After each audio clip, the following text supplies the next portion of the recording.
Fala, fala, fala, fala, fala, gente linda!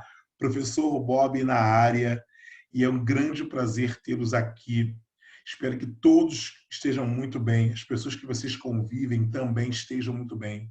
Nesse ano de 2020, que está sendo para lá de atípico, mas o trabalho não parou e não parará. Não é à toa que eu estou aqui com a geografia, iniciando uma série de aulas de todas as disciplinas no intuito de prepará-los ainda melhor para a realização das provas do Enem. Ok? Antes de iniciarmos o trabalho, né, estamos aqui para isso, eu gostaria que você, por favor, observasse dois links que há na descrição do vídeo. Um link, ele é voltado para você que ainda não é aluno do Força Máxima, ainda não faz parte da nossa família. Se inscreva no nosso bolsão, faz aquela provinha sagaz, consiga aquele desconto maneiro e 2021 vem com a gente, vem que você vai se amarrar. O segundo link está associado ao quê? Ao acesso ao material que eu vou disponibilizar aqui ao longo da aula. Correto? Feitas aí as minhas observações tipo blogueiro, né? Deixa eu voltar à minha condição de professor, né? E iniciar, na verdade, o trabalho que eu organizei, que eu preparei aqui para gente. Para isso, eu vou compartilhar um arquivo que eu montei para conduzir a nossa conversa geográfica da aula de hoje. Então, olha aí, fiz capinha, olha que caprichoso, professor. Geografia no Enem, contextualizando, né? E aí, o que eu pensei quando fui convidado, né, prazerosamente, para participar dessa atividade? O que eu posso fazer para ajudar os alunos quanto à preparação deles aí, ó, na chegada já ao Enem? Eu fui dar uma analisada nos exames anteriores em relação à incidência dos temas que foram cobrados. Então, pesquisei, priorizei, obviamente, fontes aí do próprio MEC, e aí eu cheguei, na verdade, a essa possibilidade aqui, ó, a esse resultado aqui, que foi uma compilação, certo? Através de um ranking em que nos mostra, como você pode observar aí à esquerda, a quantidade de questões para cada tema. Então, você está vendo uma lista, né, com temas, e ao lado você percebe uma numeração que corresponde à quantidade de questões referente a tal tema. Então, a gente pode, com isso, fazer, como eu disse inicialmente, um raio-x de mais ou menos como tem sido o perfil da parte de geografia, né, da prova do Enem. Certo? E aí eu achei ainda também muito interessante que, além dessa quantificação de questões por tema, também houve uma análise quanto à inserção dessas questões, desses temas, às habilidades, né, que são exigidas dos candidatos pela banca do Enem. E aí você pode observar no gráfico ao lado que boa parte das questões elas se encaixam, né, nas habilidades 30, 6, 16 e 27. Então, peraí. Você tem um número, né, de questões referentes a uma lista de conteúdos, de temas, sendo que essas questões que cobraram esses temas, elas exigiram predominantemente algumas habilidades das quais o Enem expõe que vai avaliar, né, quanto à capacidade do aluno. E é isso que eu quero levar com vocês. Então, eu separei por temas, correto? E aí eu selecionei questões referentes a esses temas. Nós vamos fazê-las, vamos discutir sobre o assunto que elas abordam, e eu também mostrarei, certo, como as habilidades estão ali inseridas, como elas estão cobradas dentro daquelas questões. Mas eu só mostrei, né, numericamente, quais são as habilidades, né? Não, calma. Aqui tem tudo, tudo, tá bom? Ó, vamos trabalhar aqui quais são essas habilidades que estão mais presentes nas últimas questões aí, as mais incidentes de geografia no nosso Enem. Então, você tem, por exemplo, a habilidade 27. Olha só, analisar de maneira crítica as interações da sociedade com o meio físico, levando em consideração aspectos históricos e ou geográficos. Gente, se eu pudesse substituir essa habilidade por uma frase, eu substituiria assim, ó, objeto de estudo da geografia, ou então, a geografia se dedica predominantemente a isso. Então, a habilidade 27, ela respira a geografia enquanto ciência, porque nós, geógrafos, nos dedicamos a estudar o espaço, certo? Você vê isso em geografia, na aula de geografia, sendo que o espaço sob várias escalas. E aí, essa análise, esse estudo do espaço que o geógrafo faz, ele se dá, sobretudo, em relação à maneira como nós, seres humanos, nos relacionamos com esse espaço. Então, a interação da sociedade com o espaço, ela gera desdobramentos esses que acabam sendo um mote da geografia. Então, essa habilidade 27 nem é surpresa estar presente nas questões, certo, da ciência geografia. Tudo bem? Beleza? E aí, vou pular aqui para a habilidade 6, que ela fala assim, ó, interpretar diferentes representações gráficas e cartográficas dos espaços geográficos. Lindões, representações gráficas, né? Mapas, desculpa, tabelas, gráficos. Bob, eu vou encontrar isso somente na prova de geografia? Não. Você vai folhear, você pega aí uma prova do Enem antiga, ou você tem o caderno na mão, você vai folhear o caderno, vai perceber que em todas as áreas você se deparará com tabelas e gráficos, porque a capacidade de interpretá-los está aí, né, inserida de maneira geral na avaliação que o Enem faz de vocês. Quanto à geografia, a gente acresce as representações cartográficas, os mapas, né, generalizando.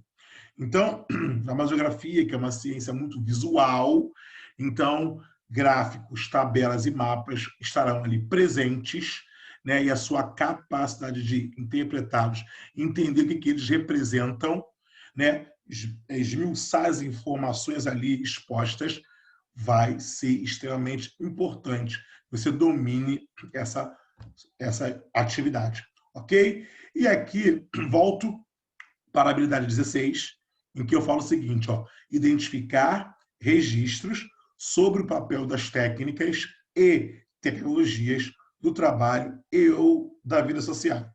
E aí você pode casá-la com a habilidade 27, porque a 27, ela fala o seguinte, homem interagindo no meio, né, na natureza. Mas de que maneira ocorre essa interação? E aí, a questão da tecnologia que o homem foi desenvolvendo e, a partir dela, aumentando essa capacidade de interagir com o meio, é fundamental que você tenha, correto, a capacidade de compreender isso. Até porque você faz parte diretamente disso. Ok? E, por último, não menos importante, eu vou te mostrar por quê, avaliar as relações entre preservação e degradação da vida do planeta em diferentes escalas. Habilidade 30. Avaliar as relações entre preservação e degradação da vida no planeta em diferentes escalas. Se você voltar aqui e olhar para o tema mais incidente, exploração de recursos naturais, você perceberá que vai, ó, firme ao encontro, certo? Porque a partir do momento em que o homem, né, ele foi assumindo essa condição de explorar a natureza no intuito de atender às suas demandas, as questões de conservação, degradação, elas foram colocadas ali, né, em discussão. Então, percebemos que essa habilidade 30, ela está presente nas questões do tema mais incidente da geografia nos exames do Enem.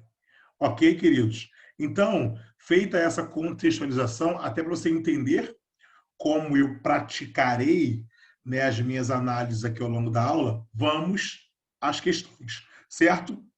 Então, aqui, ó, vou começar pelo assunto mais incidente, exploração de recursos naturais. Já vou adiantando que nem é viável eu conseguir abordar no tempo que eu tenho todos os temas daquele ranking. Então, eu escolhi o top 5. Então, eu peguei os 5 temas, né, que mais representaram ali a extração de questões e eu vou focar neles, certo? Porque, assim, fato que a prova do Enem não vai mudar o seu perfil de forma tão drástica que essa estrutura já pesquisada você não a encontrará, ok? Beleza? Então aqui, ó, essa foi uma questão aqui do último Enem. Então percebam o seguinte, ó, os segredos da natureza se revelam mais sob a tortura dos experimentos do que no seu curso natural. Texto 2. O ser humano, totalmente desintegrado ao todo, não percebe mais as relações de equilíbrio da natureza. Age de forma totalmente desarmônica sobre o ambiente, causando grandes desequilíbrios ambientais. Então, você tem 2 textos e você percebe que ambos, né, se relacionam à natureza. A natureza está ali no centro da discussão. Sendo que no texto 1, você não tem aí muito claramente a relação da natureza com o homem, a inserção, né, do homem no processo, né, de utilização da natureza. Enquanto no texto 2, isso, na verdade, fica bem mais claro, né? Porque o ser humano está ali como um agente transformador e uma transformação vista por um ponto negativo, né? Que já faz ali uma relação com situações de desequilíbrio ambiental causados por essa inserção do ser humano. No texto 1 fala-se apenas que a natureza ela sofre, né? Se revelam sob a tortura dos experimentos do que no seu curso natural. Espera aí, tortura dos experimentos. Quem, de repente, realizaria, certo, esses experimentos que causam algum tipo de tortura à natureza? O ser humano. Então, no 1 está meio implícito e no 2 está totalmente escancarada a relação, nesse caso, né, negativa, predatória do homem em relação à sociedade. Então, aí, queridões, confesso a vocês, conteúdo muito pouco. Aí você tem uma exigência da sua capacidade de interpretação. Os textos indicam uma relação da sociedade diante da natureza, caracterizada pela. Olha aí, olha a habilidade 30, muito escancarada no comando da questão, ó. Relação da sociedade diante da natureza, caracterizada pela objetificação do espaço físico, retomada do modelo criacionista, recuperação do legado ancestral, infalibilidade, do método científico e formação da cosmovisão holística.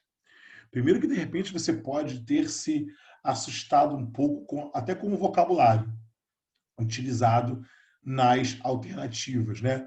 Aquilo te causa, de repente, uma certa insegurança por provavelmente você não dominar semanticamente algum termo que foi colocado ali como alternativa, mas foca no que você entendeu, né? No que o texto foi capaz de te repassar.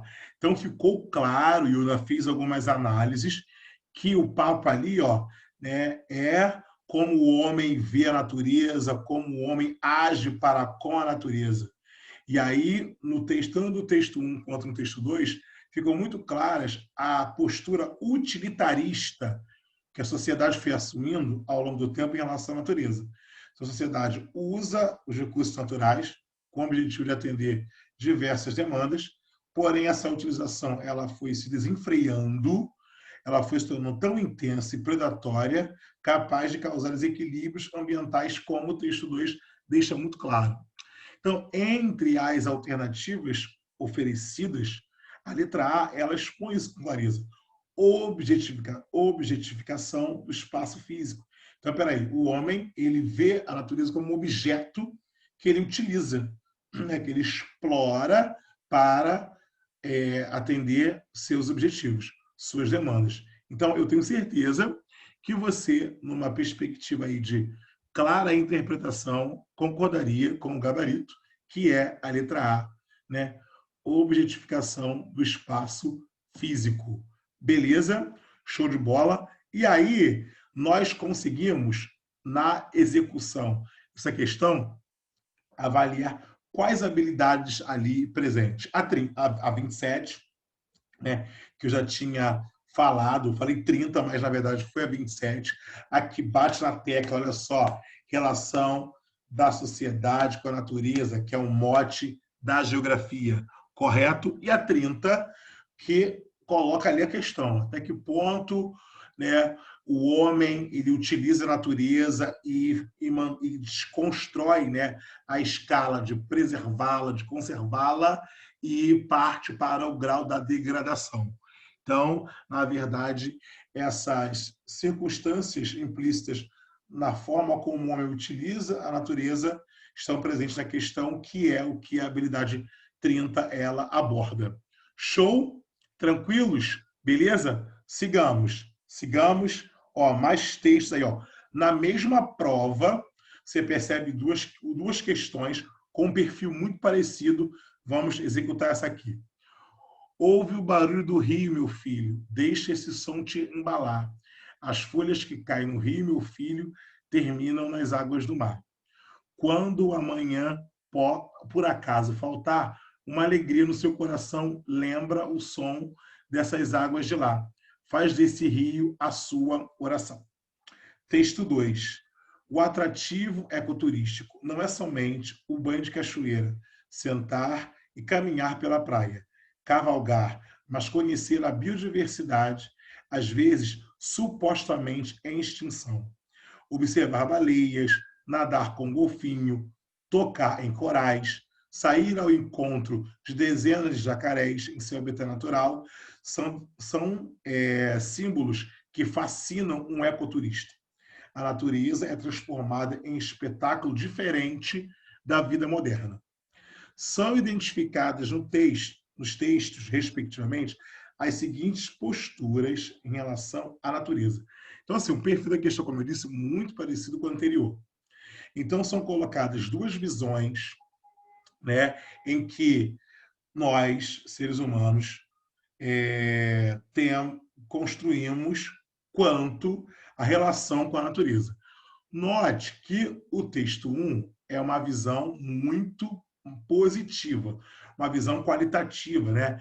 Ele valoriza muito a observação, o cuidado, os detalhes que compõem, né, a paisagem a qual ele aborda. Quando ele fala, ouve o barulho, deixa esse som te embalar, as folhas que caem no rio. Quando ele termina aqui, fala, né, faz desse rio a sua oração. Então, aí você percebe que há uma valorização, né, dos aspectos naturais. Você não tem uma visão aí predatória e, né, implícita, e sim uma visão aí, né, de contemplação, né, uma visão aí, né, de qualificação do que a natureza representa para o ser humano, inclusive colocando, né, o ser humano ali não numa condição de utilitário, mas uma condição de elemento desse quadro natural que não está ali para poder usufruir e assim mais um participante, né, dessa estrutura ambiental. Show? Agora, na segunda, já fala em ecoturismo, já fala em uma atividade econômica associada à natureza. Então, por mais que você entenda basicamente que o ecoturismo é uma atividade em que os cidadãos, né, os turistas, se envolvem diretamente com a natureza, mas que existe todo um conjunto de regras de que essa interação não deve ser predatória, correto? Pelo menos na teoria, né, no papel, as áreas voltadas ao ecoturismo, elas são muito cercadas de legislações ambientais muito restritivas, certo? De elementos fiscalizadores que vão ali, ó, sempre gerindo essa relação do turista com a natureza.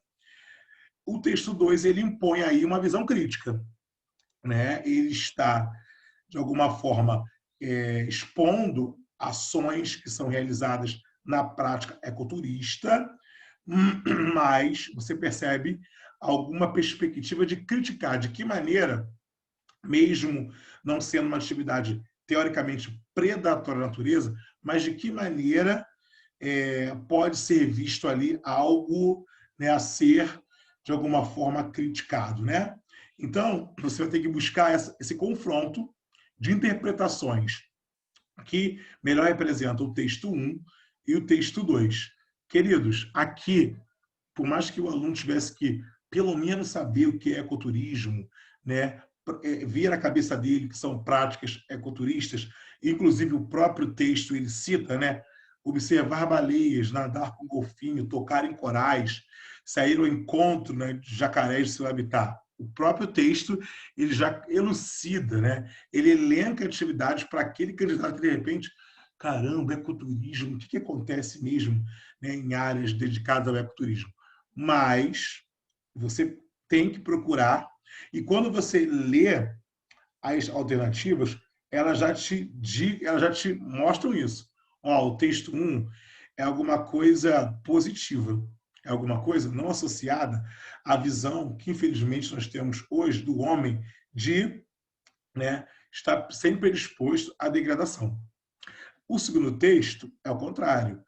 O segundo texto ele já tem uma intenção de buscar algum elemento crítico dentro de uma prática ecoturística, certo? Então vamos ver aqui, ó, exploração e romantização.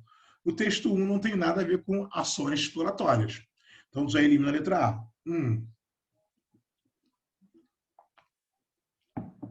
Sacralização e profanação. Acho que ficaram fortes, né? Por mais que o texto 1 ele dá uma contemplada, uma valorizada, mas ele também não expôs uma ideia, né, de que a natureza ela é sagrada. O último verso, quando faz desse rio uma oração, até acho que poderia ser uma justificativa, apesar de um pouco forçada, de sacralização. Mas profanação com o segundo texto, não basta que o segundo texto não dá nenhum tipo de abertura para a inserção dessa visão pautada em algum tipo de religiosidade, como as alternativa B ela propõe. Letra C, preservação e degradação. Olha, preservação, eu acho até interessante ter aparecido essa colocação aqui, porque hoje, conceitualmente, é importante você entender, quando você se depara com palavras preservação e conservação, elas não significam a mesma coisa. Preservar é você manter aquele espaço intacto, certo? É você não tocar nele de forma alguma. Perfeito? E aqui, quando você fala, quando você olha o texto 1, o filho, né, ele está ali. Ele está ali envolvido, né? Ele está ali ouvindo o barulho do rio, né? Ele está ali, de alguma forma, fazendo do rio dele a oração, certo? Então, de alguma forma, ele está presente, ele não está excluído, mantendo aquele ambiente intacto, né? Porque o ambiente ser mantido intacto predispõe à ausência, né, da presença do ser humano. Então, na verdade, o texto 1 não deixa muito explícito que aquele ambiente não está sendo, de alguma forma, utilizado, que não há nenhum tipo de interferência dele no tocante a preservá-lo intacto, certo? Então, desconstrói aí a preservação, ok? Na letra D, fala em segregação e democratização. Segregar é excluir. Então, quando ele fala aqui, ó, para o filho ouvir o barulho do rio, né, para o filho, na verdade, lembrar desse som, significa que há alguma interação, que de forma alguma o filho está sendo excluído do contato com a natureza, certo? E aí sobra a letra E, idealização e mercantilização.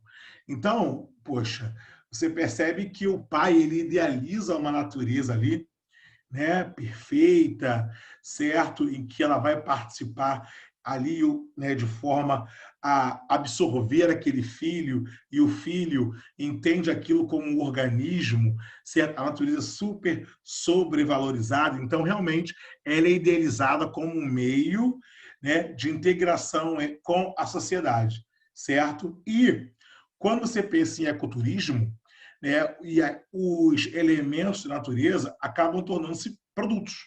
Então, o coral que o turista paga para tocar, os golfinhos, natureza, né, que o turista ele paga para nadar junto, as baleias que ele paga para observar.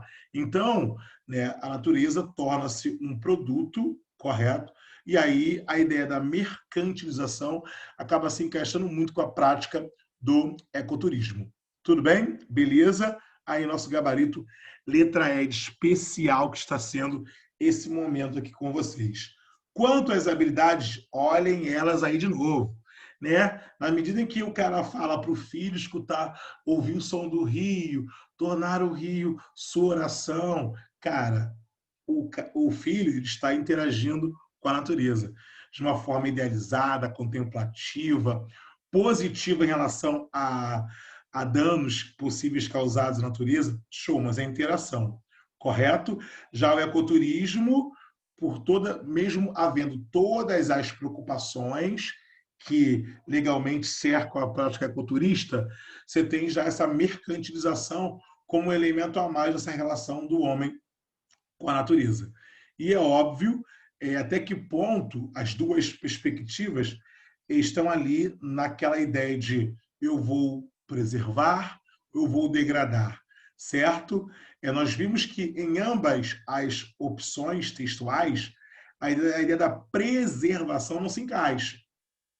Porque o ecoturismo, por mais que não cause impacto, mas a presença do ser humano ali, né, dificilmente vai deixar aquele ambiente totalmente intacto. E no texto 1, mesmo de forma idealizada, o ser humano está presente, então ele está realizando algum tipo de interferência, mesmo que não seja degradante, mas se está realizando interferência, então já desconstrói a ideia de uma preservação e inclui o conceito de conservação. Natureza contemplada, idealizada, está sendo utilizada, mas sendo mantida de forma racional. Show? Beleza? Tranquilão?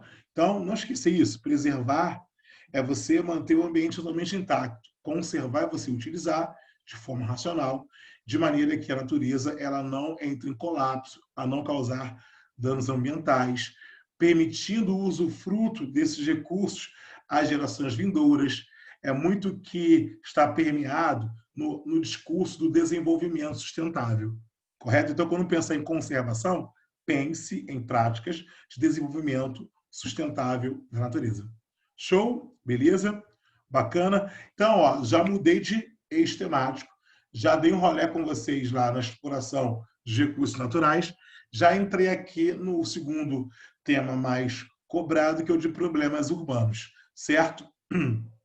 E aí, o que eu achei interessante é que, mesmo a ótica estando no ambiente urbano, o mote de como a sociedade, no caso, o espaço urbano, interage com esse espaço, acaba permanecendo muito presente.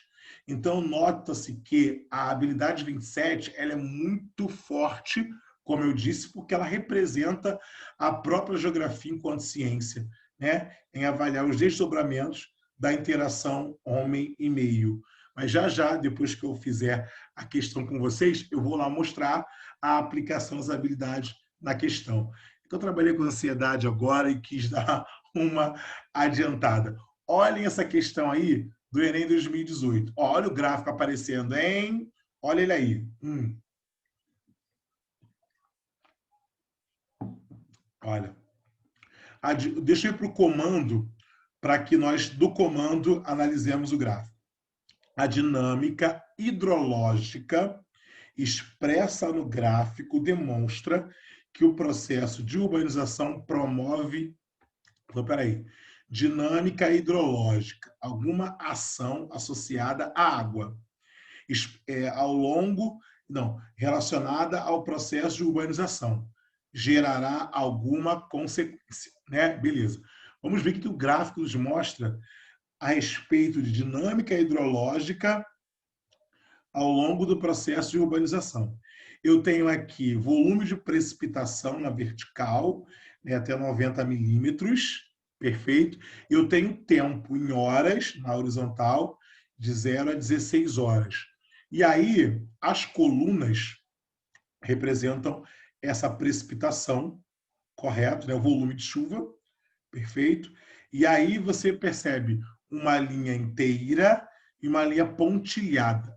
A linha inteira representa vazão em áreas urbanizadas e a pontilhada, vazão em áreas não urbanizadas. Que papo é esse de vazão? Simplificadamente, vazão refere-se ao volume de escoamento da água. Então, eu em precipitação, como a água escorre, né? A intensidade do escoamento da água da chuva em área urbanizada, em área não urbanizada. Ficou claro? Beleza? Deixa eu olhar aqui. Na área urbanizada, você percebe que a linha da vazão está muito maior. Em área não urbanizada, a linha da vazão está muito menor. Então, peraí. Em áreas urbanizadas, você tem um escoamento superficial da água. A água escorre pelo solo em um volume maior. Em áreas não urbanizadas, esse escoamento é menor. Tá. Aí você tem que pensar o seguinte: qual é a diferença na superfície de uma área urbanizada e de uma área não urbanizada que pode ter relação com essa discrepância no escoamento da água da chuva? Então, para a água da chuva escorrer mais, o solo tem que ser menos permeável. Para a água da chuva escorrer menos, ou seja, ela vai infiltrar no solo, o solo tem que ser mais permeável. Fechou. Em áreas não urbanizadas, é mais comum encontrarmos superfícies no seu estágio natural. Solo em natura, correto? Terra, se é terra, solo. A água da chuva ela vai tocar e vai infiltrar. Então você vai ter mais infiltração e menos escoamento. A vazão vai ser menor. Agora, quando você avalia a superfície do ambiente urbanizado, vem logo à cabeça o quê? Calçamento, asfaltamento. Então, gerando um índice muito elevado de impermeabilização da área urbana. Então, a água da chuva toca esse solo impermeabilizado, não vai infiltrar e vai escorrer, certo? Então, solo urbano mais impermeabilizado, mais escoamento, por isso que a vazão da área urbana é maior. Então, era isso que você tinha que observar e concluir a partir da análise do gráfico. Questão excelente. Não é difícil, mas muito criativa. Show? Bacana? Então, voltei. A dinâmica hidrológica do gráfico demonstra que o processo de urbanização. Então, você viu que na área urbana, né, a área que vive urbanização, a vazão, na verdade, é maior. A água escorre mais. Tá, a água escorre mais porque o volume dos rios diminuiu, porque o lençol freático expandiu, porque o índice de chuvas diminuiu, porque os reservatórios retraíram ou houve ampliação do escoamento superficial. Cara, depois que você concluiu o que o gráfico te mostra, entendeu e raciocinou por que acontece, fica impossível você não marcar a letra E. Olha, ampliação do escoamento superficial, ou seja, na área urbana, como você observa, como a vazão da água é maior, significa dizer que ela corre mais do que na área não urbanizada. Olhou para a letra E, ampliamento do escoamento superficial. Que isso, você é sagaz, trabalhado na geografia do Enem e foi nessa letra E de especial, que é esse momento que eu estou aqui compartilhando com vocês. Show? Vamos avaliar aqui, as habilidades 27 e 30, que já apareceram nas outras. A 27, relação homem-meio. A 30, na medida em que o homem ele foi promovendo esse processo de urbanização, Até que ponto a natureza foi preservada ou conservada ou foi degradada? Na aula de urbana você aprende, né? Ou na aula de ambiental, problemas ambientais urbanos. Então, que o processo de urbanização, principalmente em áreas onde essa urbanização aconteceu acelerada, desorganizada, como nos países periféricos emergentes, ela foi acompanhada de um volume muito grande de problemas ambientais. Então, fazendo com que a habilidade 30, desculpa, deixa eu hidratar, fazendo com que a habilidade 30 ela esteja muito presente no contexto da questão. Já a 6 apareceu agora porque ela representa, né, a exigência da sua capacidade de interpretar gráficos. Show? 27, 6 e 30, bombando essa questão aí. Ok, queridos? Partiu, já estou no Enem 2017, mas vou conseguir identificar aí algo referente ao meio urbano. Alguma problemática associada, né, ao meio urbano. Vamos lá. A configuração do espaço urbano da região do entorno do DF, Distrito Federal, assemelha-se às demais aglomerações urbanas e regiões metropolitanas do país, onde é facilmente identificável a constituição de um centro dinâmico e desenvolvido, onde se concentram as oportunidades de trabalho e os principais serviços, e a constituição de uma região periférica concentradora de população de baixa renda, com acesso restrito às principais atividades, com capacidade de acumulação e produtividade, e aos serviços sociais e infraestrutura básica. A organização interna do aglomerado urbano descrito é resultado da ocorrência do processo de lindos. O enunciado ele aborda como ocorreu o processo, né, de construção do espaço urbano e ocupação social de Brasília e seu entorno. E aí ele acabou aqui expressando um processo que foi comum não só ao DF, mas foi comum aos centros urbanos mais dinâmicos do país, do nosso país. Então, na verdade, a nossa urbanização, por ter sido, como você viu em aula, né, muito acelerada, isso acompanhada de poucos investimentos na implantação homogênea de infraestrutura dos espaços urbanos surgidos, acabou culminando num processo muito desigual. Desigual em que sentido? Alguns pontos do país, né, alguns pontos urbanos, acabaram concentrando demasiadamente a infraestrutura, porque não houve tempo, nem dinheiro, nem organização de fazer essa implantação de forma mais equilibrada.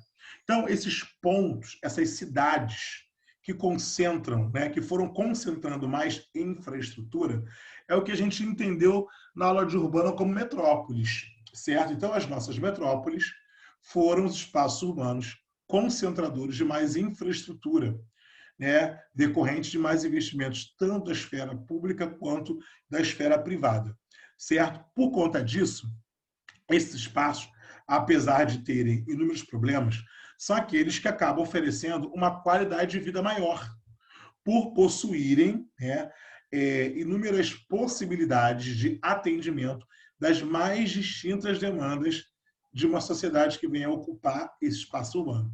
Bom, então, peraí, a metrópole tem mais infraestrutura, então ela tem maior capacidade de atender às demandas dos seus ocupantes. A partir do momento em que ela tem uma estrutura maior, e a partir dessa ótica eu afirmo que ela oferece uma qualidade de vida maior, ela acaba também tendo um custo de vida maior. Então, para alugar o imóvel, comprar o imóvel, certo? Custear o dia a dia em um espaço metropolitano, as pessoas gastam muito. Logo, o espaço metropolitano ele vai sendo, né, naturalmente ocupado por aqueles que apresentam uma renda maior, um poder aquisitivo maior que dê cabo à ocupação desse espaço que exige ali, ó, né, que impõe melhor um custo de vida maior. Na medida em que as pessoas não têm renda para alugar o imóvel, comprar o imóvel, custear o dia a dia em um espaço metropolitano, essas pessoas vão sendo segregadas, vão sendo excluídas para espaços que são mais baratos, espaços onde a renda delas pode pagar. Porém, Bob, por que a renda dessas pessoas excluídas da metrópole, podem pagar por esses espaços que eu acabei de comentar? Porque são espaços com menos estrutura, logo oferecem uma menor qualidade de vida e, dessa forma, custam menos. Então, a ocupação da sociedade, né, melhor, a ocupação do espaço urbano pela sociedade não se dá pela vontade. As pessoas, predominantemente, não moram onde querem, não moram onde desejam, moram onde o dinheiro pode custear, certo? E aí você vai percebendo que aqueles que não têm renda para ocupar tais espaços, porque são caros, porque são discrepantes a renda que elas têm, elas são segregadas, excluídas para espaços mais baratos. Então, vimos na aula de urbanização a formação dos subúrbios, das periferias, processos de favelização, todos eles entram nessa dinâmica. Pessoas que ocuparam tais áreas de acordo com sua renda, porque as áreas gostariam de ocupar, a renda não permite que elas possam dar conta do custeio. Ok? Então, a questão aqui fala especificamente sobre Brasília, cidade planejada, e até esse planejamento elevou a qualificação do espaço urbano, né, brasiliense, e aí o Distrito Federal tornou-se essa área extremamente qualificada, atendedora, né, de uma quantidade e variedade de demandas de seus ocupantes, então, de alguma forma, qualificando aquele espaço para a população com maior poder aquisitivo. Logo, foram surgindo, que lá em Brasília eles chamam de cidades satélites, no entorno do DF, espaços, né, menos qualificados do que o Distrito Federal, e aí, automaticamente, a nível de custo, atendendo essas demandas, né, de população que foi sendo segregada desse Distrito Federal. Correto? Então, quando você olha aqui, qual o processo que está sendo escrito pelo texto? Expansão vertical, polarização nacional, emancipação municipal, segregação socioespacial, desregulamentação comercial. Amados, segregação socioespacial. Então, quando você analisa o termo, né, segregação, exclusão, separação, sócio, uma parte da sociedade é segregada, é excluída. Do que? Do espaço urbano. De alguma parte do espaço urbano a qual sua renda não permite ocupar. Ok? Show de bola? Dúvidas? Espero que não. Bacana. E aí vamos analisar, né? Aqui você tem, né, de forma muito crítica, a maneira como o meio físico vai sendo ocupado, certo? Pela sociedade ao longo, né, de considerações históricas. Então, ao passo que ao longo da história vai havendo uma urbanização naquele espaço, de que maneira está havendo a ocupação, né, a interação da sociedade nesse espaço, né, especificamente urbano. Então, a habilidade 27 aí, ó, bombando, como eu disse, correto nas questões de geografia do Enem. Partir para um outro tema, certo? Que agora vai ser a agroindústria e inovações tecnológicas no campo. Ok? Vamos dar uma olhadinha aqui, ó. Do Enem 2015. Vamos ver a charge. Por que o senhor desconfia que sua mulher está tentando matá-lo? Ela me serviu pimentão, alface e tomate no jantar. E de sobremesa, morango e uva.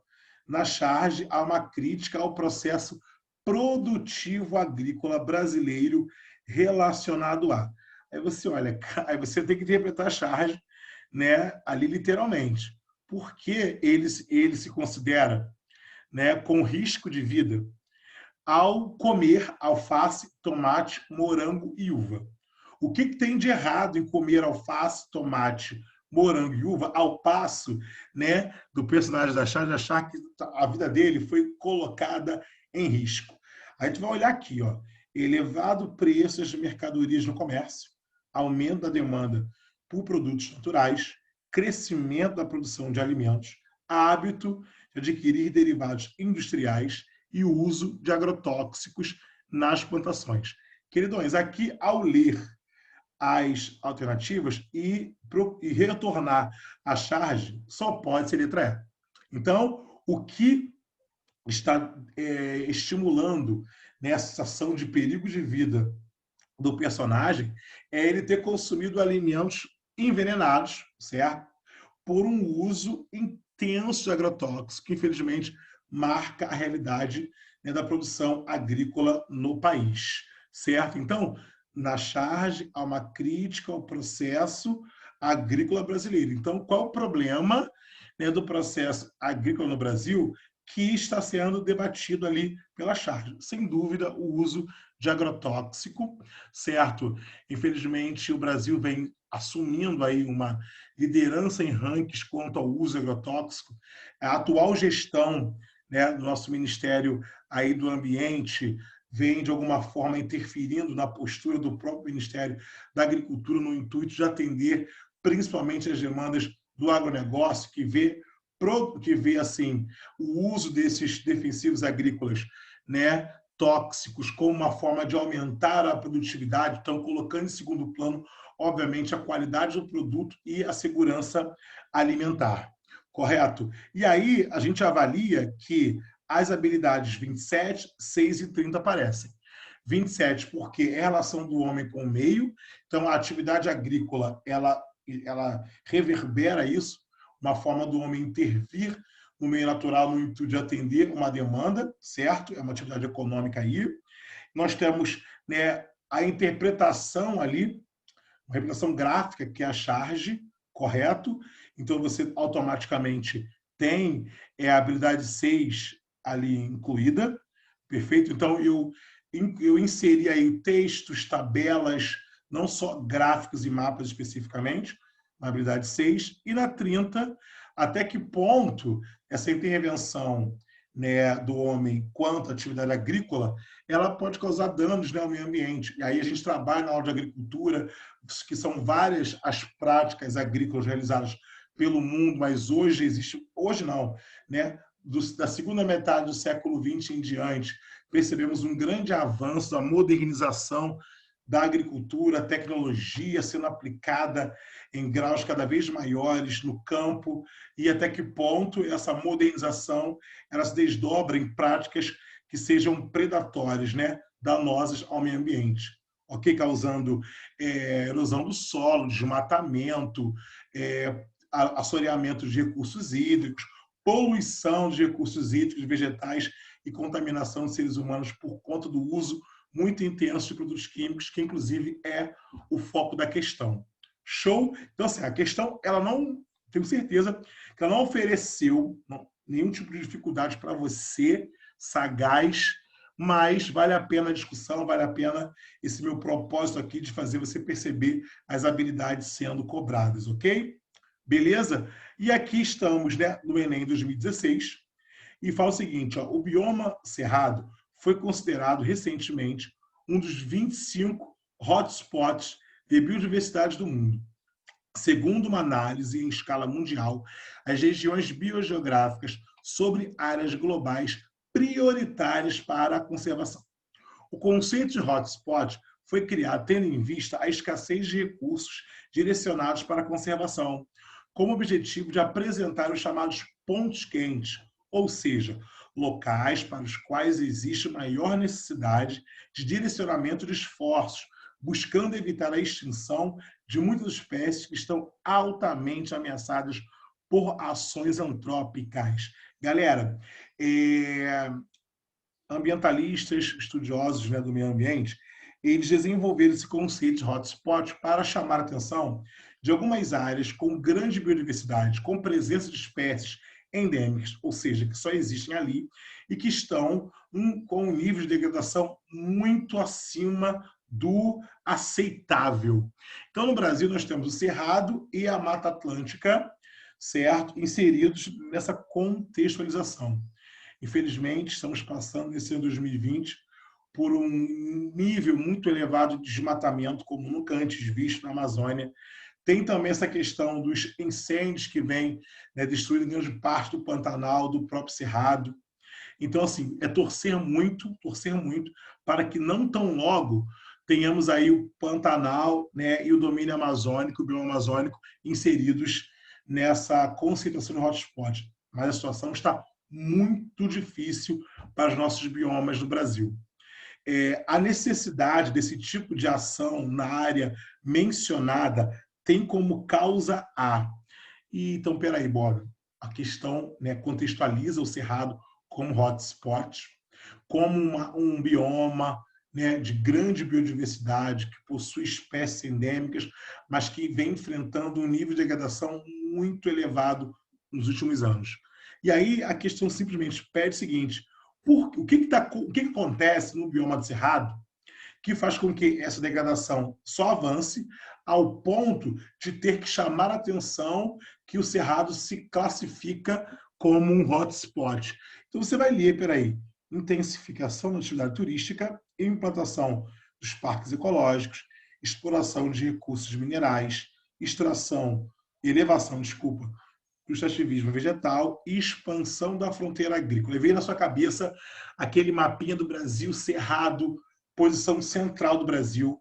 Aí você já juntou a aula de biomas com a aula de agricultura brasileira, que você viu que a fronteira agrícola brasileira, certo? Sobretudo a moderna, né, que vem voltada a grandes áreas plantadas, sobretudo com grãos, modernamente, voltadas para o mercado externo, há bastante tempo foi avançando para o Cerrado, hoje já atingindo ali as margens, né, meridionais do domínio amazônico. Então, por mais que de repente você desconhecesse o conceito de hotspot, mas a questão ela te dá ali uma alusão, te fala que tem a ver com degradação. Então, o comando te pede para procurar qual é o principal agente degradante do bioma cerrado e você foi ali certeiro, tenho certeza, na letra E, na expansão da fronteira agrícola. Correto? É óbvio que a parte central do Brasil ela viveu, sobretudo, pós, né, segunda metade do século XX, a partir, né, da segunda metade do século XX, a expansão da atividade urbana, a realização de práticas de outras atividades econômicas, mas indiscutivelmente, percentualmente, a atividade agropecuária, sobretudo a moderna, é responsável pelo maior nível, né, atual de impactos no bioma do Cerrado. Show? Beleza? Tranquilo? E aí, olhem elas, olhem elas. Você tem aí a degradação do meio ambiente, correto? Por ação do homem. Então, 30 e 27 ali, ó, coladas, né? E, como eu disse, tem um texto que você interpretaria o texto, que você, mesmo não sabendo o que seria hotspot, você conseguiria, né, absorver essa informação no texto. Então, está aí dentro da interpretação de representações gráficas. Ok? Bacana? Show de bola? Lindos!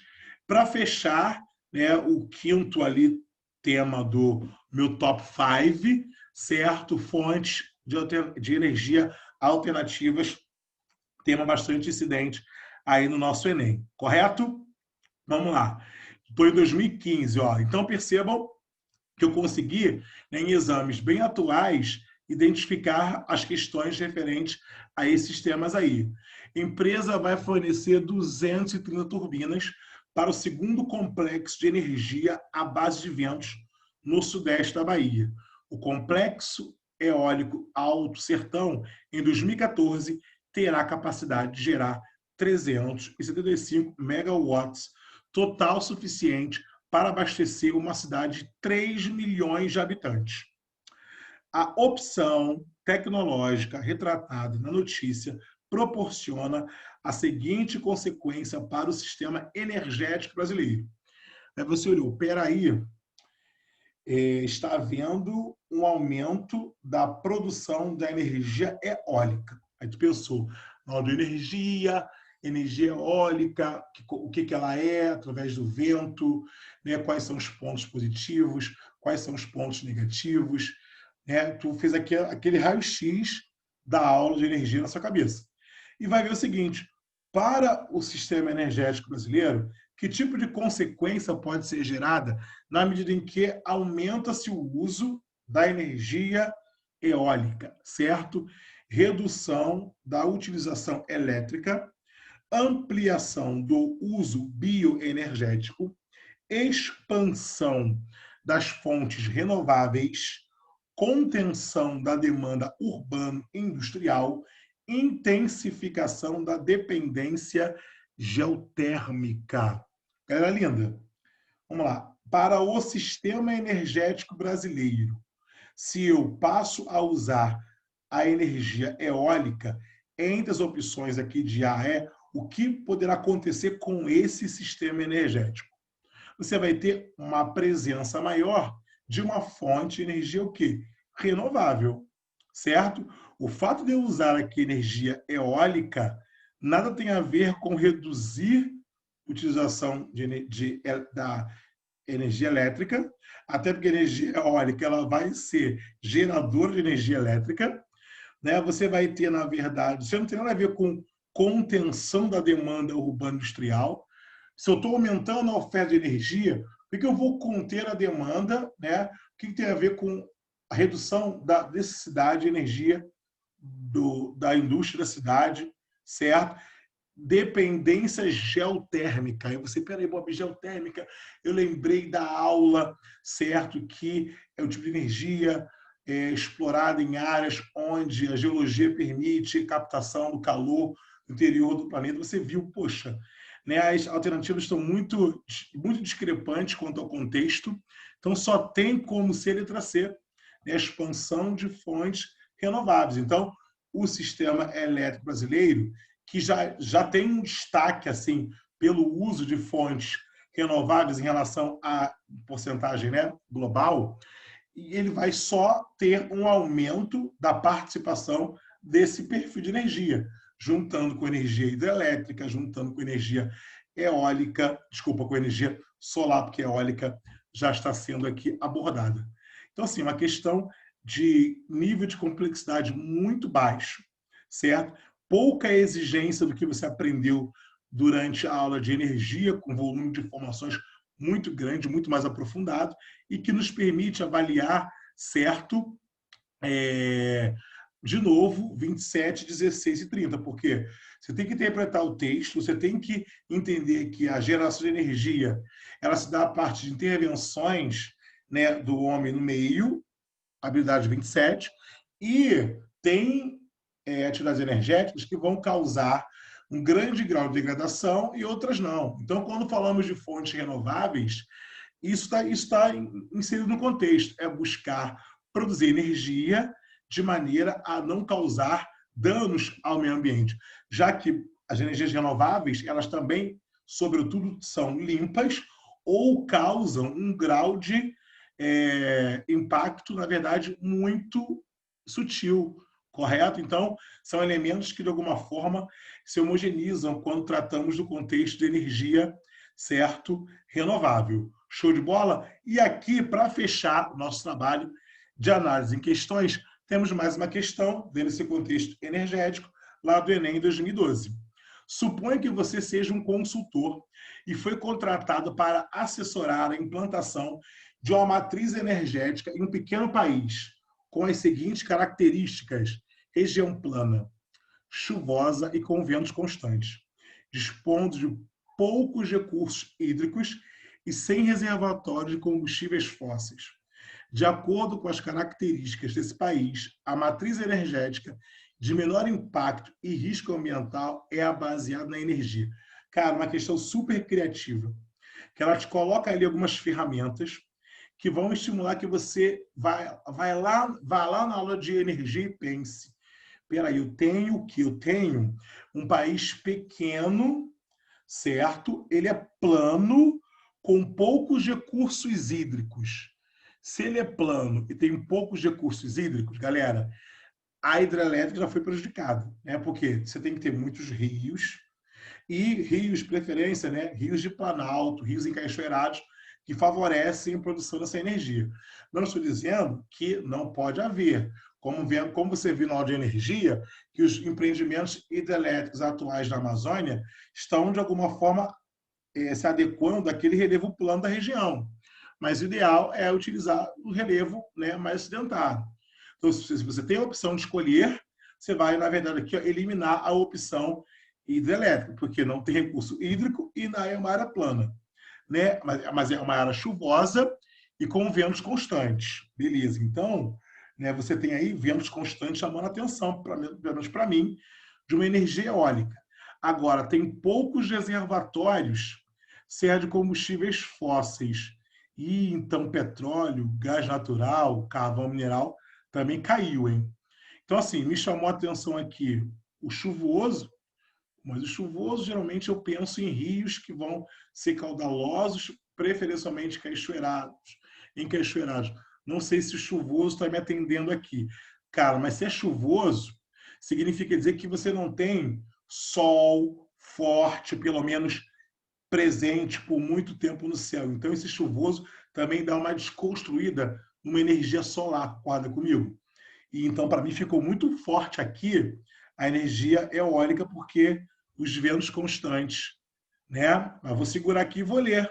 Né? De A é, vamos ver? Biocombustíveis. Tá, mas qual é a relação ali, né, que essa localidade apresenta as matérias-primas que nós vimos em aula, que são utilizadas para os biocombustíveis, como a cana para o né, como a cana para o etanol, como, sei lá, a mamona, né, o milho, né, para o biodiesel, certo? Não bateu muito, não. Não houve referência no texto que atestasse que a área tem a viabilidade para biocombustíveis. Solar, por seu baixo custo e pelas características do país favorável à sua implantação. E, ó, tá batendo. Porque, e não minto, tá batendo, tá louco? Não tá batendo, porque tá dizendo que é muito chuvoso. Já tinha feito essa observação. Presta atenção, Robertson. Presta atenção, Robertson. Nuclear, por termos risco ambiental, por ter menos risco ambiental e ser adequado a locais com menor extensão territorial. Até concordo, né, com locais de menor extensão, porque as usinas nucleares costumam ser menores, porque usam menos combustível para produzir muita energia, mas ter menos risco ambiental. Mas em relação a quem? Qual é a referência? Porque nós temos aí, né, o problema com o lixo residual, a gente viu isso em aula, nós temos problemas, né, com a possibilidade de acidentes que podem gerar uma contaminação a nível catastrófico. Então, ter menos risco ambiental não bateu com o nuclear. Hidráulica, relevo plano e poucos recursos hídricos não bate. Então, a letra D está totalmente errada, né? O relevo do país é plano, tem poucos recursos hídricos. A EAD fala hidráulica, né, a dívida da água, devido ao relevo e extensão territorial. Se o país é pequeno, hidrelétricas costumam ocupar espaços muito grandes, sobretudo os reservatórios, então não são adequados a países com pouca extensão territorial. Letra D está viajando. Letra E, eólica, ventos constantes, curtir pelas características do país e por não gerar gases de efeito estufa nem resíduos de operação. Show, ó, bateu tudo. Né? Tem ventos, não gera gases, né, que intensificam o efeito estufa, como fazem os combustíveis fósseis, e também não tem resíduos, né, como, por exemplo, o vinhoto, a transformação da cana no etanol, os resíduos, né, radioativos de uma atividade nuclear. Então, amados, letra E, ela bateu perfeitamente, certo, com o que está aqui. E eu... olha aí o erro, olha o erro, certo? Olha o erro da minha edição, galera. No finalzinho do vídeo, eu fui avermelhar, certo? A resposta certa, avermelhei a resposta errada. Galera, é a letra E, com certeza, o nosso gabarito, que mostra o ambiente totalmente adequado à energia eólica. Me desculpa aí pelo erro, falhei falhei na averiguação da minha edição, mas fica tranquilo aí, e acho que não ficou dúvida alguma, certo, que a letra E é o nosso gabarito. Foi mal.